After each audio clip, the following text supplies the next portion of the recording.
there's nothing cheesy to say, nothing corny to say, and nothing to sugarcoat this week, because for my San Francisco 49ers, this is perhaps their biggest game of the 2023 season, at least so far. Of course, there's another game down in December in a certain place, but that's still ways ahead. We have to look at the now. What's coming up this Sunday night in the bright lights of prime time on NBC, or for some of you, Peacock.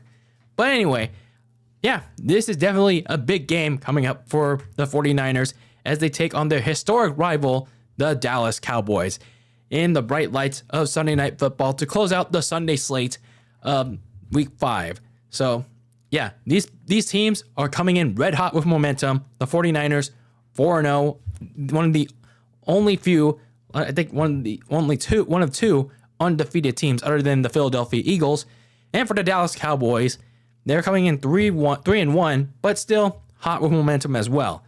So looking at the last week for both of these teams, the Dallas Cowboys coming off a pretty winnable game, but lost, unfortunately, to the Arizona Cardinals.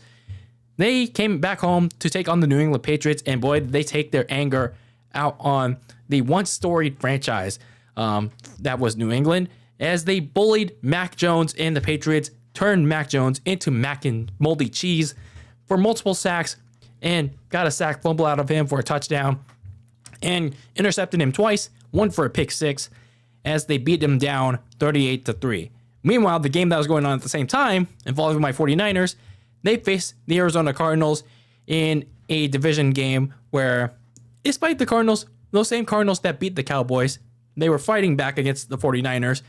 Christian McCaffrey sliced and diced through Arizona's injury-riddled defense, but 3 touchdowns for the day, and Brock Purdy's near-perfect passing day lifted the 49ers to their 4th win of the season over the pesky Arizona Cardinals 35-16.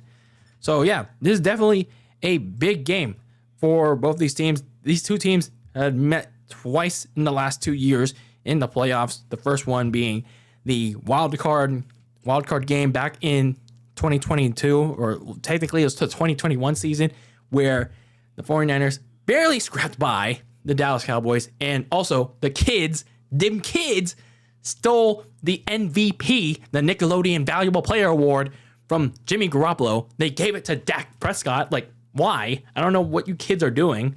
Like, I don't know why you kids wouldn't want to vote Jimmy G as the MVP, but that's in the past nonetheless.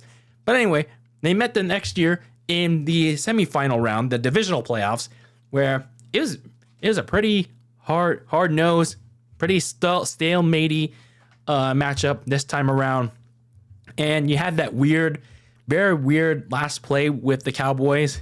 We all remember that one just many months ago, back in January. The 49ers won both meetings en route to the NFC title game. And yeah, we don't talk about the one back in January, though.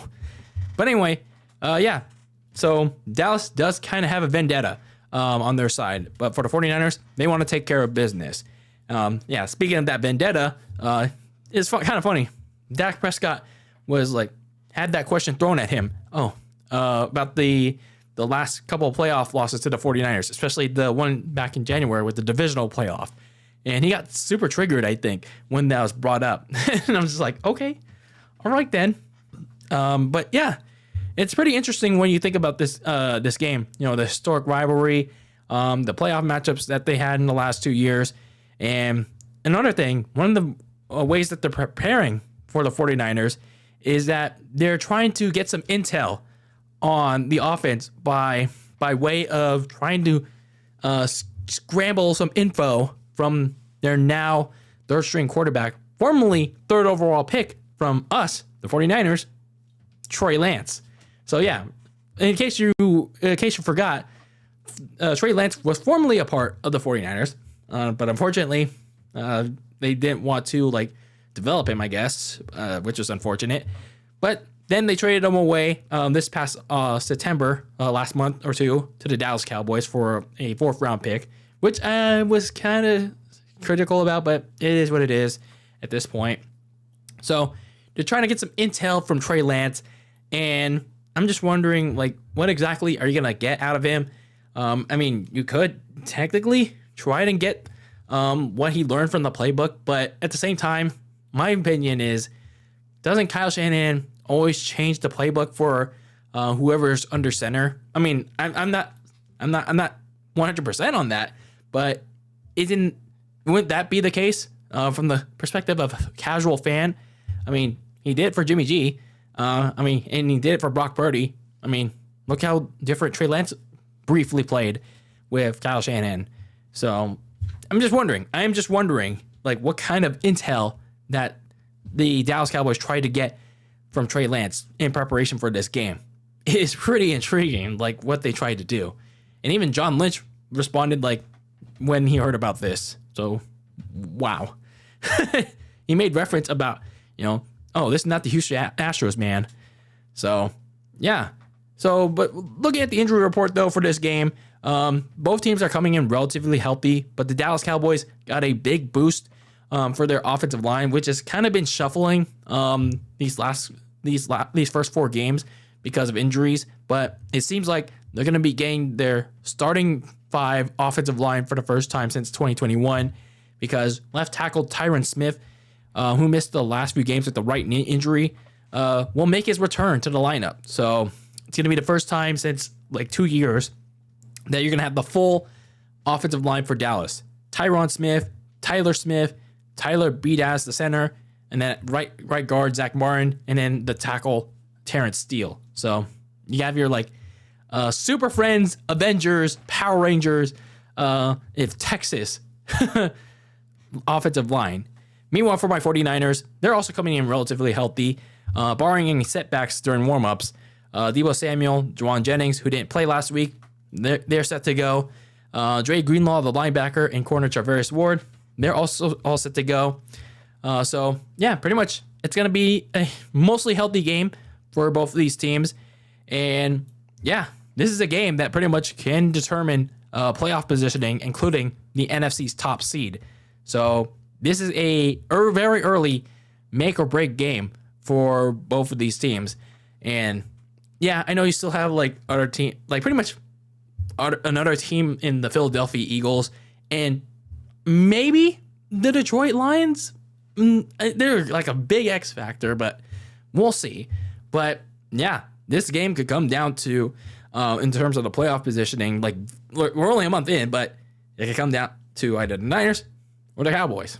That holds the cards in determining all the playoff positioning when we get down to the nitty gritty in November and December. So looking at 2 of my keys of victory for both of these teams, they're pretty much relatively the same on both sides of the spectrum. For the Dallas Cowboys, it's about breaking down that 49ers offensive line, which is still kind of trying to gel together, which to be honest with you, I'm still trying to hope and pray that they don't break down completely, because, well, outside of TJ Watt, which was one of their big challenges so far of the season, they haven't really faced anyone that difficult. I thought the Giants were going to be a challenge for them, but not really. I guess because they suck so much. But the Dallas front 4 is definitely going to be their biggest challenge, but they are familiar with them, and so is the Dallas front 4 of Micah Parsons, DeMarcus Lawrence, Dorrance Armstrong, and Jonathan Hatkins. So they are pretty familiar in how to get to Purdy and how to rattle him and make him off focus. So if they want to give Dak more opportunities to score, or get him the ball faster, they'll have to crack through the 49ers offensive line, which has only had a few slight changes. The only difference is that Mike McGlinchey's gone, and now you have, I think it's that one other guy. I don't remember his name at the top of my head. But anyway, the other thing is that on offense, Dak Prescott and his offense, they have to find the end zone. They got to capitalize when they're in the red zone, because at least for the 49ers, in half of their games so far, they've had a tendency to give up some red zone drives, most notably in the game against Arizona, which for the Dallas Cowboys, that was kind of their Achilles heel in Arizona, actually. So Dallas had a problem trying to get in the end zone to get 7 points on the board. So they had to settle for field goals. And even in their blowout games against the Jets and the Patriots, Dak Prescott and his offense, they couldn't really score all that much, and in terms of touchdowns.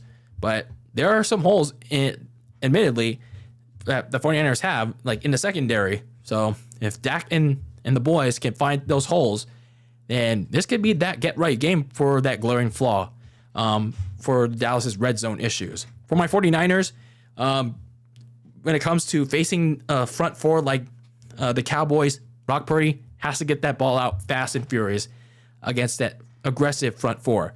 So the game plan for hopefully that Kyle Shanahan is prepping Purdy for is to get the ball out fast and furious, because if he doesn't process the defense fast enough, I mean, he at least tried to in that divisional game.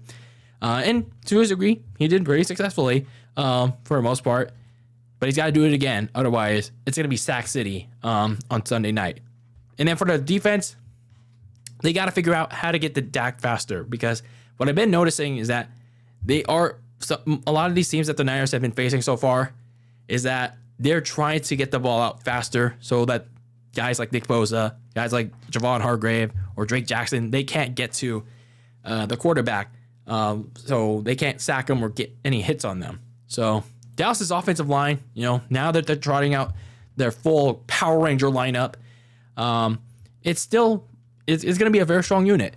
But the Niners' own defensive front, they got to have a complete game. They got to have this breakout game that can finally get them back on track. Most notably Nick Bosa, who still is trying to get back in pace. So if the strategy for Dallas is to get the ball out very quick against this 49ers supposedly formidable defensive front, then defensive coordinator Steve Wilks really needs to figure out how to get to Dak much faster.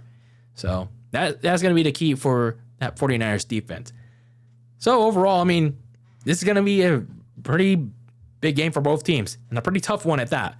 Will it be like the same tough one that we saw back in January with the divisional playoffs where it was like a complete stalemate? Who knows? Will someone run away with this game? I don't know. But either way, it's kind of hard. It's kind of hard to predict who's going to win on Sunday night. I mean, I really like to have my 49ers win, but it could go either way. We'll just have to find out on the bright lights of Sunday Night Football on NBC. So anyway, I would like to know your picks. I would like to know your thoughts on this upcoming game for the 49ers going up against the Dallas Cowboys in the comments below. And let me know who you're going with this Sunday night. And yeah, let's see who will be the better team by the end of it when it's all said and done. And hopefully it'll be the Niners. Well, when it's all said and done.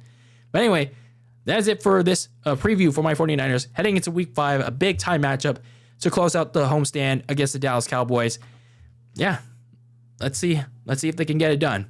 But yeah, until then, this is DylanLasagna signing out of another 49ers preview for this 2023 season. And until next time, keep that lasagna very cold in the fridge with your takes on the world of sports.